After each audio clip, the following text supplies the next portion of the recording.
i20 গাড়িতেই ছিল একজন, প্রকাশ্যে সিসি ক্যামেরার ফুটেজ, চিহ্নিত সন্দেহভাজন। তাহলে কি আত্মঘাতী গাড়ি বোমা বিস্ফোরণ? খতিয়ে দেখছে দিল্লি পুলিশ। যে গাড়িতে প্রথম বিস্ফোরণ সেই গাড়িরই ছবি। দিল্লি পুলিশ সূত্রে খবর, সিসি ফুটেজে ধরা পড়েছে পার্কিং এর ঢোকা ও বেরোনোর ছবি।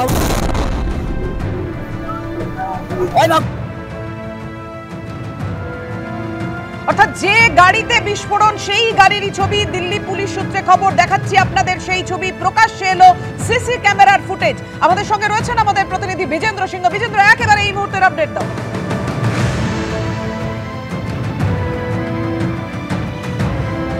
দেখো, এই মুহূর্তে আপডেট যদি আমরা দেখি পাপিয়া, এই মুহূর্তে ঘটনাস্থলে আমি রয়েছি যেখানে গতকাল বিস্ফোরণ হয়েছিল। এবং ঠিক দেখো, পেছনের জায়গাটাকে ঘিরে রাখা হয়েছে সাদা কাপড় দিয়ে। আমাদের ক্যামেরা পার্সন আজি চাকো দেখাচ্ছেন কি কাপড় দিয়ে ঘিরে রাখা হয়েছে। ভেতরে এখন ফরেন্সিকের টিম রয়েছে। এবং এটা হলো নেতাজি সুভাষ মার্গ, যেখানে এই রেড লাইটটা দেখতে পাচ্ছ, ঠিক রেড লাইটটা, সেই রেড লাইট থেকেই কিন্তু পাশে ব্লাস্টটা হয়েছিল। এর পাশে একটা পার্কিং রয়েছে। এই পার্কিংয়ে প্রথমে গাড়িটি যায়, সেখানে 3:30 নাগাদ গাড়ি পার্ক করা হয়। এবং তারপর 6:30 পর সেখান থেকে গাড়ি বেরোয়। এবং বেরোনোর সময় যখন এই রেড লাইটের কাছে আসে, ঠিক স্লো যখন আসছিল, সেই সময় ব্লাস্ট হয়েছে। এবং এখানে সিসিটিভিগুলো যদি দেখো, আজই দেখাবে, সিসিটিভিগুলো রয়েছে দেওয়াল, প্রত্যেকটা পিলারে দেখা সিসিটিভি লাগানো রয়েছে। এবং এই সিসিটিভিগুলো থেকেই যে ফুটেজটা আমরা পেয়েছি, সেটাতে দেখা যাচ্ছে কি সে পার্কিংয়ে যখন ঢুকছিল, সেই i20 হুন্ডাই কার কখন এখানে পৌঁছয়। ঢোকার সময় দেখা যাচ্ছে একজন রয়েছে সিটের সামনে বসে। বেরোনোর সময় লালকেল্লাটা যদি দেখি আমরা, ঠিক পেছনে লালকেল্লা রয়েছে। লালকেল্লার ঠিক গেট নম্বর, লালকেল্লার যে মেট্রো স্টেশন রয়েছে তার গেট নম্বর 1 এবং গেট নম্বর 4 আজকে বন্ধ রয়েছে। এই গেট নম্বর 4-এর যে পাশের জায়গা ছিল, সেখানে ব্লাস্টটি হয়েছে। স্লো মুভিং ভেহিকেলে ব্লাস্ট হয়েছে, অর্থাৎ মনে করা হচ্ছে কি যখন গাড়িটি চলে যাচ্ছিল তখন ব্লাস্ট করা হয়েছে। এবং এখানে ডাউট হচ্ছে কি ব্লাস্ট অ্যাক্সিডেন্টলি হয়েছে নাকি ডিটোনেট করে ব্লাস্ট করানো হয়েছে। কেন কি গাড়ির পেছনে বিস্ফোরক রাখা ছিল এবং কী ধরনের বিস্ফোরক ছিল সেটা নিয়ে এখন তদন্ত করছেন ফরেন্সিক টিমের যারা সদস্যরা এই মুহূর্তে রয়েছেন। তারা তদন্ত করছে কী ধরনের কেমিক্যাল সেখানে ছিল। কারণ কি ফরিদাবাদে যে কেমিক্যাল উদ্ধার করা হয়েছে, বিস্ফোরক যেটা উদ্ধার করা হয়েছে, সেটাতে অ্যামোনিয়াম নাইট্রেট বলা হচ্ছে। তো সেক্ষেত্রে এটাতেও কি অ্যামোনিয়াম নাইট্রেটই ছিল নাকি অন্য কোনো বিস্ফোরক ছিল, সেটা এই মুহূর্তে তদন্ত করা হচ্ছে। তবে গাড়িটি ফরিদাবাদ হরিয়ানা নম্বরের গাড়ি ছিল এবং তারাও কিন্তু হরিয়ানা থেকে ঢুকেছিল দিল্লিতে। তারপর কোথায় কোথায় সে গাড়ি গেছে সেটা এখন সিসিটিভি ফুটেজ দেখে ট্র্যাক করা হচ্ছে। এবং গাড়ির প্রথম ওনার যার কাছে পৌঁছয় দিল্লি পুলিশ, সেটা জানা যায় সে গাড়িতে বিক্রি করে দিয়েছে। এবং সেই তারপরে 2-3টা হাত চেঞ্জ হওয়ার পর গাড়ি যারা বিস্ফোরণ করিয়েছে তাদের কাছে পৌঁছেছিল। এখন তাকে আইডেন্টিফাই করা হচ্ছে কোথাকার বাসিন্দা। কেন কি একটা অ্যাঙ্গেল এখানে উঠে আসছে কি কাশ্মীর কানেকশন কি কোনো আছে এখানে। কেন কি একজন পুলমামার ব্যক্তিরও নাম আসছে যার কাছে এই গাড়ি একবার গেছিল। সেক্ষেত্রে তার কাছে এই গাড়ি ছিল নাকি অন্য লোকের কাছে এই গাড়ি গেছিল, সেটা নিয়ে তদন্ত করা হচ্ছে। এলএনজেপি হাসপাতালে 9 জনের মৃত্যুর কনফার্ম করে দেওয়া হয়েছে, 6 জনকে আইডেন্টিফাই করা হয়েছে। 3টি বডি এখনও সেখানে রয়েছে, সেটা এখন আইডেন্টিফাই হয়নি। এবং চাকোকে বলবো, দেখো কীভাবে ব্যারিকেড করে দেওয়া হয়েছে। এখানে ব্যারিকেড করে দেওয়া হয়েছে দুদিক থেকেই। যে ঘটনাস্থল যেখানে গতকাল বিস্ফোরণ হচ্ছিল, সেখানে কাউকে যেতে দেওয়া হচ্ছে না। দিল্লি পুলিশ এবং সেন্ট্রাল ফোর্সেসের জওয়ানরা এটাকে কর্ডন অফ করে রেখেছেন। এবং আজকে 10টার পর স্বরাষ্ট্রমন্ত্রীকে একটা মিটিং ডেকেছেন স্বরাষ্ট্রমন্ত্রী অমিত শাহ, যেখানে তিনি ফরেন্সিক টিমের কি রিপোর্ট এসছে, এনআইএ কি তদন্ত করছে, এনএসজি কি পেয়েছে, এবং সেসব অ্যাঙ্গেলগুলো নিয়ে তদন্ত হচ্ছে। ইউএপির আন্ডারে মামলা করা হয়েছে, এক্সপ্লোসিভ অ্যাক্টের আন্ডারে মামলা করা হয়েছে। এবং খুব সম্ভবত এই তদন্ত ট্রান্সফার হয়ে যাবে এনআইএর কাছে। এনআইএ ইতিমধ্যে ইনভলভ হয়ে গেছে তদন্ততে, কিন্তু তাদের কাছেই কেস চলে যাবে। দিল্লি পুলিশ এই মুহূর্তে তদন্ত করছে এবং যেখানে যেখানে ক্লু তারা পাচ্ছেন, বিশেষ করে সেই গাড়ি কোথায় কোথায় গেছিল সেটাকে ট্র্যাক করা হচ্ছে। এই কাশ্মীরি গেটের এলাকা বা দরিয়াগঞ্জের এলাকায় যেখানে যেখানে গেস্ট হাউসগুলো রয়েছে বা হোটেলগুলো রয়েছে, সেখানে গতকাল রাত্রিরে কারা উঠেছিল তাদেরকে ট্র্যাক করা হচ্ছে। সেখানে 3 জনকে তারা সন্দেহভাজন বলে জিজ্ঞাসাবাদও করছেন কি তাদের কাছে কোনো ইনফরমেশন পাওয়া যায় কিনা। এই মুহূর্তে সবথেকে বড় চ্যালেঞ্জ হলো যারা তদন্তকারী রয়েছেন তাদের কাছে কী ধরনের বিস্ফোরক ছিল এবং এখানে বিস্ফোরণ কেন হলো। এটা কি অ্যাক্সিডেন্টলি বিস্ফোরণ হয়েছে, বিস্ফোরকগুলো অন্য জায়গায় নিয়ে যাওয়া হচ্ছিল, নাকি ডেলিবারেটলি প্রথমে পার্কিংয়ে বিস্ফোরণ করানোর কথা ছিল, সেখানে বিস্ফোরণ হয়নি, যখন গাড়িটা বেরিয়ে যাচ্ছে সেই সময় সেটাতে বিস্ফোরণ হয়েছে। এটাও একটা অ্যাঙ্গেল রয়েছে যেটা তদন্ত করা হচ্ছে। গতকাল স্বরাষ্ট্রমন্ত্রী জানিয়েছিলেন যে সব অ্যাঙ্গেল, যত পসিবল অ্যাঙ্গেল রয়েছে সবটা দিয়ে তারা তদন্ত করছেন।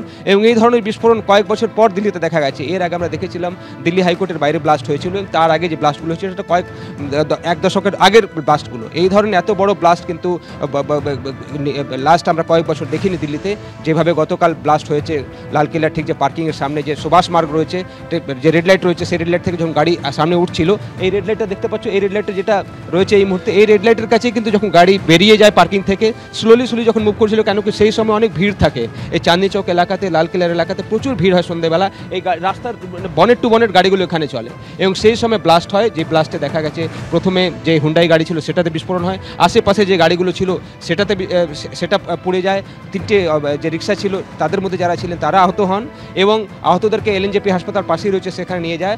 এখন অবধি জানা যাচ্ছে পাপিয়া 30 জন হাসপাতালে ইনজোর্ড, যাদের এখন চিকিৎসা চলছে, 9 জন কনফার্ম ডেথ হয়েছেন, 6 জনকে আইডেন্টিফাই করা হয়েছে, 3 জনকে এখন আইডেন্টিফাই করা হয়নি। আজকে অমিত শাহ স্বরাষ্ট্র মন্ত্রকে মিটিং ডেকেছেন হাই লেভেল, সেখান থেকে হয়তো কিছু ক্লু পাওয়া যাবে বা কিছু ইন্ডিকেশন পাওয়া যাবে যে কী ধরনের বিস্ফোরণ ছিল এবং কারা এর পেছনে ছিল। একেবারে কারা এর পেছনে ছিল, এই ভয়াবহ বিস্ফোরণের পেছনে কি কারা ছিল, পেছনে কি নাশকতা, কারা বিস্ফোরণ ঘটালো? আজকে কেন্দ্রীয় স্বরাষ্ট্র মন্ত্রকের বৈঠক রয়েছে, অবশ্যই সেই গুরুত্বপূর্ণ বৈঠকের দিকে আমাদের নজর থাকবে। কিন্তু যে ভয়াবহ বিস্ফোরণ ঘটে গেল সেই মুহূর্তের ছবিও আপনাদের সামনে রেখেছিলাম, সিসিটিভি ফুটেজ। কিন্তু তার আগে এই মুহূর্তে আপনাদের সামনে যে ছবি রেখেছি, দেখতেই পাচ্ছেন একেবারে চূড়ান্ত তৎপরতা, ঘটনাস্থল কিভাবে ঘিরে রাখা হয়েছে এবং সেই সঙ্গে ফরেন্সিক টিম এসে পৌঁছেছে, সব ধরনের এই তথ্য সংগ্রহের কাজ চলছে। অর্থাৎ বুঝতেই পারছেন পুলিশের তৎপরতার ছবিটা আপনাদের সামনে রেখেছি।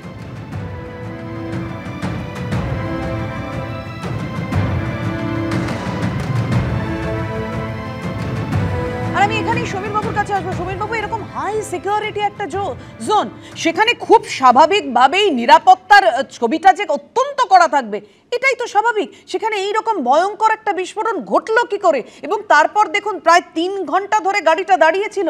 আমি বলছি কোনো রকম নজরদারি, কোনো রকম পুলিশের স্ক্যানার এটা ধরা পড়লো না?